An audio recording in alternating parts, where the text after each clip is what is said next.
بونجور. في الفيديو ده النهارده هنعمل إبروف 2 في الليفر سكولير، واتمنى ان انتوا تكونوا متابعين. شفتوا الإبروف 1 حليناه من يومين، هو والريمارك. عملنا ريمارك في ورقتين على المنهج كله، والنهارده هنعمل إبروف 2 ان شاء الله. إبروف 2 برضو الكيستيونات اللي انا هحلها هي دي اللي علينا في البروجرام، واللي مش هحلها يبقى مش علينا في البروجرام المقرر السنه دي. Buell choisit la bonne réponse. Si on jette un dé une fois, alors la probabilité d'obtenir le nombre 5, sachant que le nombre apparu est impair. يبقى احتمال انه يطلع لي النمبر 5 بشرط انه يكون النمبر اللي ظهر امبير. طب ما انا افكر كده مع دماغي، مش لازم اجويد لها اي قوانين، هي ممكن بالقوانين بس الاسهل ان انا افكر. هو احتمال يطلع لي نمبر 5. النمبر 5 موجود كم مرة اصلا؟ موجود مرة واحدة. طيب، وبيقول بشرط ان النمبر اللي يظهر يكون امبير. طب انا عندي كام نمبر امبير في الدي؟ الدي يعني زهرة الطاولة. عندي كام نمبر امبير؟ عندي 3، يبقى هي 1 sur 3. طيب دي نيميرو 1. نيميرو 2 بيقول si A et B deux événements, probabilité A inter B égale 0,2, probabilité B 0,4, alors probabilité A sur B أو A à condition de B. دي معناها اتفقنا من المرة اللي فاتت probability A inter B sur probability التاني اللي هو B. A inter B 0,2 sur probability B 0,4 تبقى 1/2 أو 0,5 لأن كل الشوازي بالفيرجول. La valeur de K dans la distribution suivante. هو عايز الفالور دو K.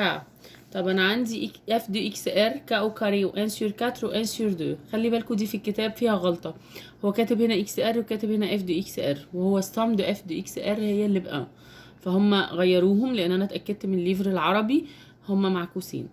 المفروض دول السم بتاعتهم بقى، يعني اقدر اجي هنا اقول انه كا او كاري بلس 1 سور 4 بلس 1 سور 2 كل دول ايجال 1. هجمع دول هيطلعوا 3 كار وهوديهم الناحيه التانيه بالموا، يبقى كا او كاري ايجال 1 موين 3 كار تبقى ايجال 1 كار. هعمل راسين للكا يبقى بلس او موين راسين 1 كار يبقى بلس او موين دومي. دكار. طيب يبقى هنختار من هنا الدومي عشان هو مفيش هنا ارقام نيجاتيف. Le coefficient qui représente une relation forte entre deux variables est، احنا عايزينها فورت. ال ديريكت ابو انفرس لا ما جابش سيره، يبقى كأن الموان مش موجوده، يبقى فار يبقى هختار اعلى رقم ينفع معايا، يبقى موان 0,78. دكار. طيب نيجي نشوف نيميرو 6 بيقول une boîte contient 9 boules identiques فيها 9 كور زي بعض، نيميروتي دو 0 أو 8. يعني أنا مترقم عندي من 0 ل 8. 0 1 2 3 4 5 6 7 8. فبيقول هنا أول حاجة بيقول trouve la probabilité si on tire au hasard deux boules l'une après l'autre sans remise. من غير ما ارجعها تاني. calcule la probabilité pour que les deux nombres soient pairs. احنا الأول عايزين نعمل probabilité البير بتساوي كام؟ probabilité البير بتساوي، احنا عندنا كام نمبر بير في دول؟ ادي 1 2 3 4 5، يبقى 5 sur 9. دي probabilité البير. طب probabilité الامبير عشان هيسأل عليه بعد شوية، هما الباقيين هيطلعوا 4 1 و 3 و 5 و 7، يبقى 4 sur 9. دكار. طيب هو عايز مني دلوقتي probabilité ان الاتنين يطلعوا بير. الاتنين يطلعوا ايه؟ بير. خلي بالكم معايا كويس قوي عشان اختار اول واحد يطلع بير، يبقى هي دي البروبابيليتي بتاعته. طيب انا مرجعتوش، يعني انا خدت واحدة، يبقوا الخمسة دول الخمس ارقام اللي بير ناقص منهم واحد، يبقى بقى وكتر اللي فاضلين بير. من التوتال كام؟ ما هو التوتال كمان ناقص واحد، يبقى بقى من ويت. تاني هو بيقول ان انا اختار 2 بشرط ان يكونوا الاتنين بير، فانا خدت واحد، احتمال ان يطلع لي واحد منهم بير احتمالهم 5.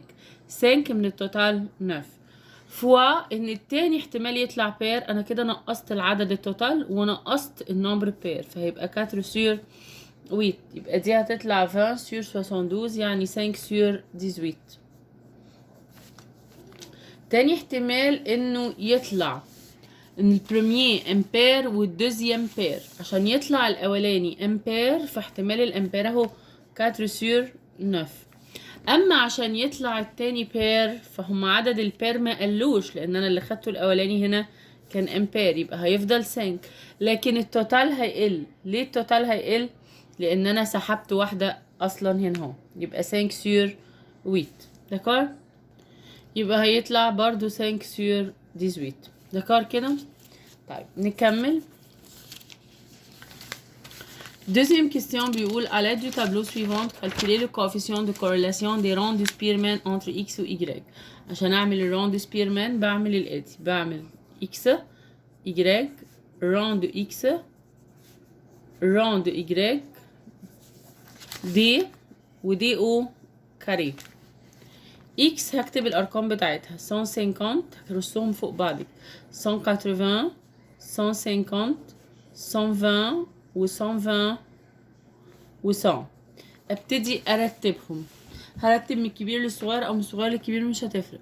طيب مين اكبر رقم؟ ال 180 هي واحده بس فهحط قدامها نيميرو 1. مين اصغر منها؟ ال 150 في 2 يعني الدوزيام والتروازيام. للدوزيام والتروازيام يبقى اخد اللي في النص 2 ادمي هنا وهنا. بعد كده عندي 120 برضو دول الكاتريام والسانكيام يبقى اخد 4 ادمي و4 ادمي. اخر حاجة 100 ودي ترتيبها السيزيام. نبتدي ناخد ارقام اجراج ادي 120 و 120 و 100 80 80 100. برضو هاخد من الكبير زي ما عملت هنا. لو كنت خدت هنا من الصغير يبقى هاخد هنا من الصغير. هنا اصغر اكبر حاجة عندي ال 120 دي موجودة مرتين البريمير والدوزيام يبقى 1 ادمي و 1 ادمي اللي في النص ما بينهم. بعد كده 100 و 100 الاتنين زي بعض دول التروازيام والكاتريم بحط هنا 3 ادمي وهنا 3 ادمي.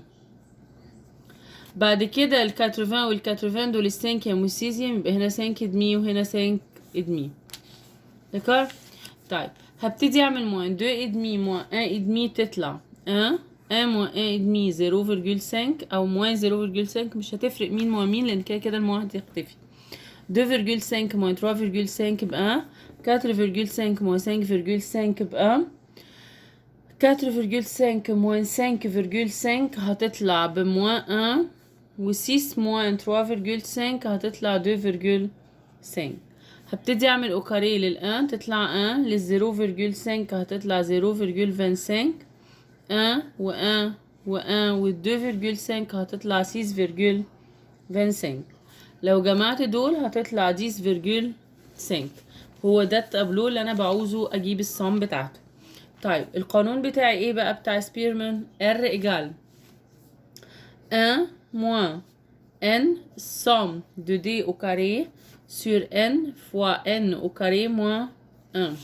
هعوض فيه n moins somme n الاول اللي هما 1 2 3 4 5 6 fois somme de d au carré يعني 10.5 sur 6 fois 6 au carré moins 1. كل ده يطلع ايجال 0.7. لو انا عايزه النوع بتاعه هقول ديريكت وفار. طيب بعد كده بيطلب مني ايه تاني؟ طلب مني حاجه تاني في البروبلم دي؟ لا. نيميرو بي بقى بروبلم تانية خالص. Si la distribution de la variable aléatoire discrète x donnée par le tableau suivante xr و f de xr 1 0.2 هي دي الارقام اللي اداني. عايز الفالور دو a puis la moyenne et l'écart type de la variable x. اول حاجه عشان اجيب الفالور دو a هو الصم بتاع ده ايجال 1 يعني 0.2 plus a plus 0.4 plus 0.1 كل ده ايجال 1. هجمع التلاتة دول هتطلع 0.7 يبقى a ايجال 1 moins 0.7 تطلع ايجال 0.3. دي اول حاجة. طيب بعد كده طلب مني كالكولي لا فالور دو اب وي لا موين et l'écart type. عشان اجيب الموين والايكارت تيب هعمل تابلو تاني في اكس ار اف دو اكس ار و اكس فوا اف دو اكس ار و x au carré fois f de x r. x r ب 1 و 2 و 4 و 6. f de x r ب 0,2 والa طلعت 0,3 وهنا 0,4 وهنا 0,1. ابتدي اعمل x فوا f de x ده يعني 1 فوا 0,2 ب 0,2 2 فوا 0,3 ب 0,6 4 فوا 0,4 تبقى 1,6 و 6 فوا 0,1 تبقى 0,6. لو عايزة x au carré فوا f de x r يبقى بعمل كل واحد في دول ده au carré فوا ده هتطلع 0,2 زي ما هي 2 au carré 4 فوا 0,3 هتطلع 1,2 4 au carré ب 16 فوا 0,4 تطلع 6,4 و 6 au carré ب 36 فوا 0,1 تطلع 3,6. هجيب الصم بتاع ده والصم بتاع ده. الصم بتاع ده هيطلع 3 والصم بتاع ده 11,4. طيب هعمل بيهم ايه دول بعد كده؟ هبتدي اجيب اول حاجة بجيبها الميو اللي هي دي اللي هي الصم de x r fois f de x r يعني ايجال 3. بعد كده هجيب السيجما او كاري اللي هي بتساوي somme de xr au carré fois f de xr moins mu au carré. يبقى الصم بتاعت دي طلعت 11,4 moins mu au carré اللي هي 3 au carré يعني 9 تطلع 2,4. دي السيجما او كاري. يبقى لما هعوز اجيب السيجما بس اللي هي الايكار تيب هقول راسين ال 2,4 واشوف هتعمل كام واطلعها بالابروشي. طيب بعد كده طالب مني في كاتريم كيستيون بقى دايما في الغالب في 3/4 الاكزامونات نيميرو 3 كلها مش علينا. كاتريم كيستيون بتقول si somme de x égale 40 somme de y égale 30 somme de x carré 360 y carré 200 xy 232 ou n5. Trouvez le coefficient de corrélation linéaire de Pearson entre x و y. Pearson القانون بتاعه كان بيقول ايه؟ n fois somme xy moins somme x fois somme y sur racine n somme x au carré moins somme de x le tout au carré. fois racine تانية n somme de y au carré moins le somme de y le tout au carré égal ال n بكام؟ 5 fois somme de x y ب 232 moins somme de x ب 40 fois somme de y ب 30 sur racine 5 fois somme de x au carré 360 moins somme de x le tout au carré يعني moins 40 le tout au carré fois racine تانية 5 fois somme de y au carré يعني 200 moins somme de y اللي هي 30 le tout au carré. لو حسبنا ده كله هيطلع à peu près moins 0,28. ممكن نزود رقم او 2 تانيين لان الحاجات دي بتبقى already في فيرجولات ايه كتير.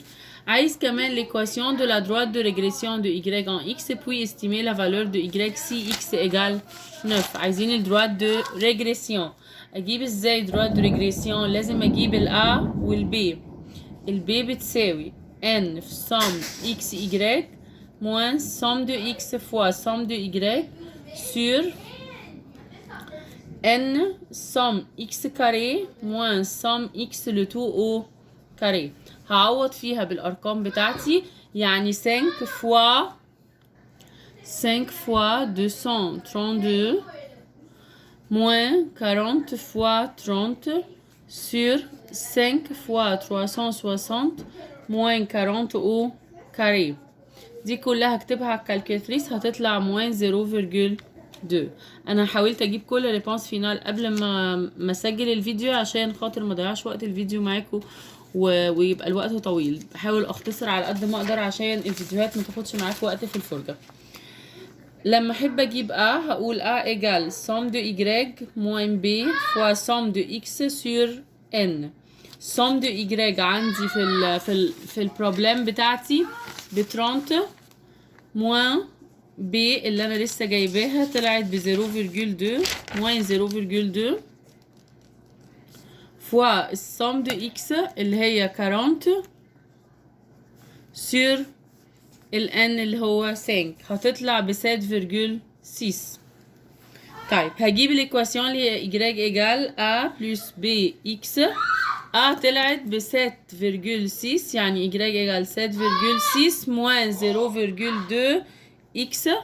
لو انا عندي الاكس ب 9 هو بيقول trouver la valeur de y quand x égale 9 فانا هقول y égale 7,6 moins قال لي trouve la valeur de y quand x égale 9 فهعوض عن y اهي y égale 7,6 moins 0,2 مكان الاكس هحط 9 لو عوضت عنها حسبتها هتطلع 5,8. كده يبقى احنا خلصنا ايبروف 2. ان شاء الله الفيديو الجاي يكون ايبروف 3. اتمنى منكم تعملوا لايك وشير للفيديو تعملوا سبسكرايب للشانل عشان يوصلكم كل الفيديوهات اللي جايه وربنا معاكم. ميرسي خالص. باي باي.